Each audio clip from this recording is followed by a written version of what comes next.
Automotive Inc. here, guys. If you are new to the channel, make sure you look down there corner and smash the subscribe button. We are finally ready to introduce Loki, the 2024 Super Duty Tremor that is the truck of mischief. So as you guys, if you've been following the channel, you know I've had a ton of problems with it. Wanted to get them all wrapped up before I brought the truck out to talk about it, kind of do a full walk around. There's gonna be tons more content on this, guys.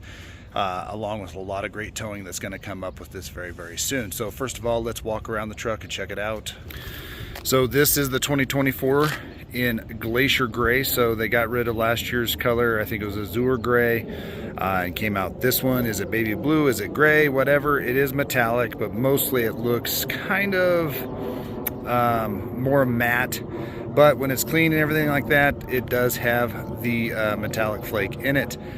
It is riding on those Goodyear Duratrax, 18-inch wheels. See, I haven't even had it from the dealer long enough to take off the grease pencil on the quality control marks. So one thing I do like about this one, this was a special order that somebody decided not to purchase. And so this one is the Lariat Ultimate, but the way they ordered it, it came with this black grille. And I personally like this one better than the slotted one that goes across. Different configuration, everything like that. I'm a big fan of this one. So as you can see, it does have all the body color stuff.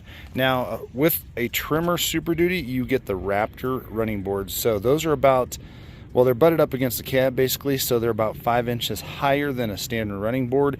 So I have noticed that my mom and shorter people have a heck of a time getting in this tall truck.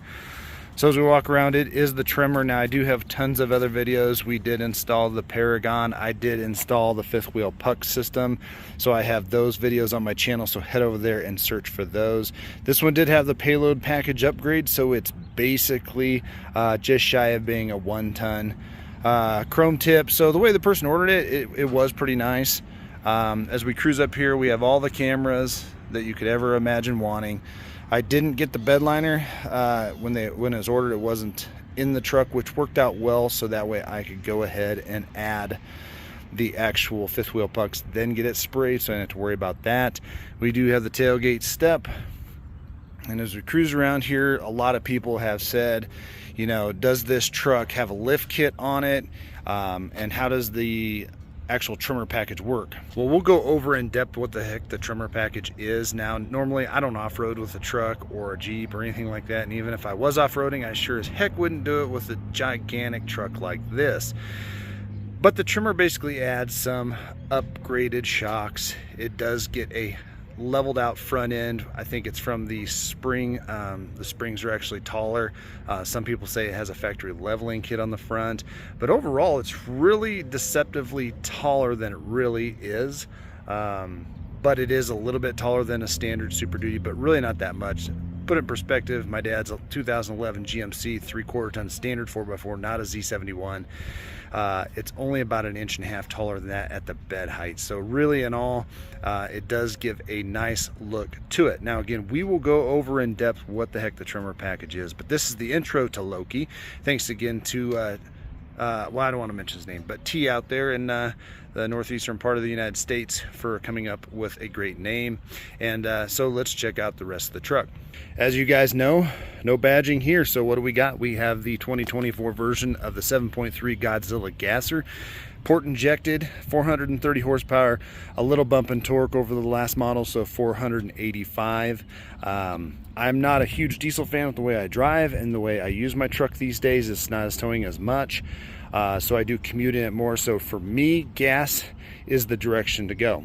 As we open it up, guys, it was ordered with the Baja. When you go back to my other videos when I ordered the 23 Power Stroke, when I had a weird thought of going back to diesel, I did order it in the red and the Baja. You can let me know what you guys think of the Baja. I personally like it. It breaks it up from all the black.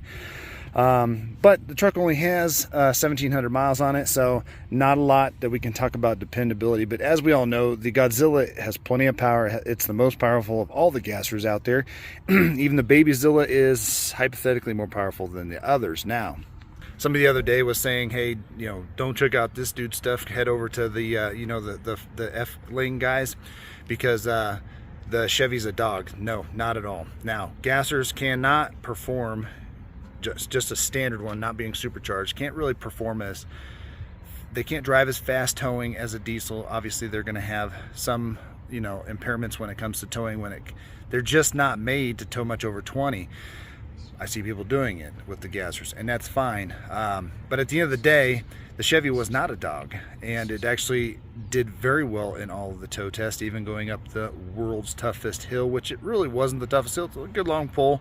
It's fine. But we took it over, 12,000 miles of heavy towing all over Colorado, all over stuff. And there is those videos on my channel too. Just go search the High Plains Challenge, the Battle in the Rockies Challenge, the Wolf, all of those. You will see that indeed the Chevy was not a dog. But other channels are a little bit more skewed towards a certain brand. I am not. My channel is objective. So I try and keep it that way when we talk about vehicles, because that way, if you like a certain one and I give you all the information that I possibly can, being objective instead of being skewed towards a certain brand, then you can say, well, I really prefer the Ford, and he said the Ford did pretty good, so that's some good information to have. At the end of the day, the Chevy was not a dog, and we will put the Ford to the test this summer. Now, looking inside, guys, this is a truck that's pushing the higher 70s. Okay, that's not what I paid for it. They gave me a little bit of a discount. They did decent on my trade and everything like that. But it is the Lariat Ultimate, so we have every camera known to man. We'll break down those packages as we go through in later videos. This is just the intro. So we got the LCD screen. Not a huge fan of it. I'm getting used to it. Everything over an XL with the STX package will get the larger screen with connected nav and Apple CarPlay, Android Auto. Again, Ford is the king of storage when it comes to doors. Underneath the seat, most of the models are going to come with this tray, and then there's extra storage behind it, which is good. I do like the locking mechanism they put here. Now, depending on your Ford trim model, that'll differentiate if you get soft touch materials in more places than not, but pretty much from here down on every Ford, it is a little bit hard plastic, which is fine because that's where your feet bump in and everything like that. So, in this model does have the heated seats, and we're kind of past the semiconductor shortage, so no issues there. B&O Unleashed, we will talk about that in a later video. It is an excellent stereo system. Overall, I'm very happy. The seats in the Ford are the softest of the big three, so over Ram and Chevy, Chevy being the hardest, Ram being in the middle, and Ford being the softest. So if you like to check out your comfort levels and you find one too hard, these would be your other choices. Now, I will say that there have been a few quirks on the interior. If you look at the bunching over here, that seemed to be on every model that I saw that had the Baja interior. So whether that's a faux pas or a fabric misalignment or whatever, but you can see over here we don't have that bunching. So I think that kind of looks bad, but at the end of the day, it's just a nuisance to look at more than anything like that. But good storage everywhere else, good venting, tons of charging for everybody and everybody's needs. So as we climb in here, guys, we'll fire it up. It does have a really, sorry about that, guys, had a spider crawling down the back of my neck. So as we fire it up, it does have a pretty little screen resolution here. I always drive the truck in eco, so it is what it is. But you can see right here, this is the kind of the glitch that you kind of see every once in a while, like half the screen doesn't boot up. It does finally get to business and everything like that, and we will break down the screens and everything like that in the near future on other videos, because I don't want to overpack this video with too much content.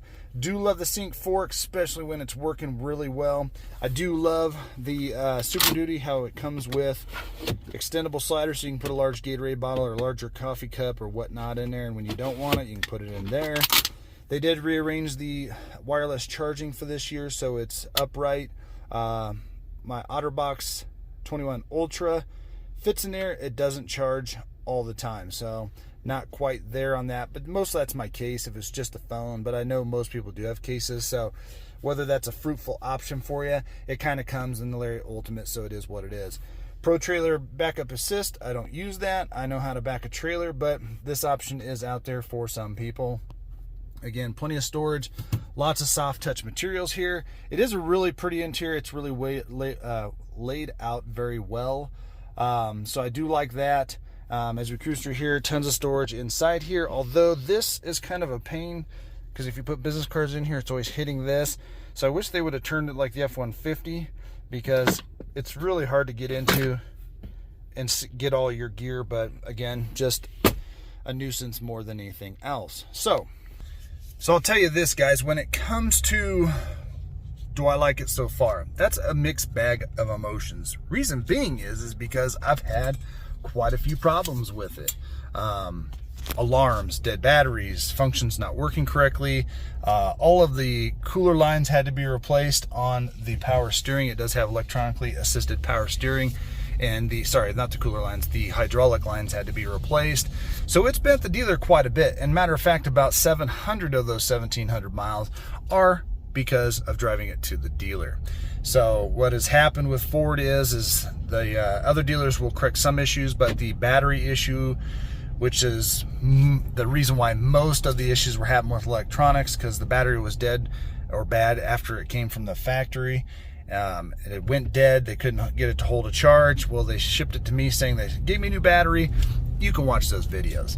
But nonetheless, they finally swapped the battery and the problems kind of stopped. Meaning, for about 2 weeks, I didn't have any problems. But while I was away from home, I did get an email about 3 a.m.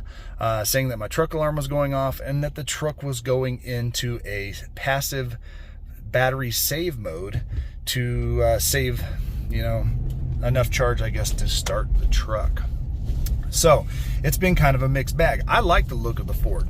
I'm not a Ford fanboy. I'm not a Chevy fanboy. I like high quality things and things that fit a lot of different needs. So if it's a Ram or if it's a Chevy or whatever.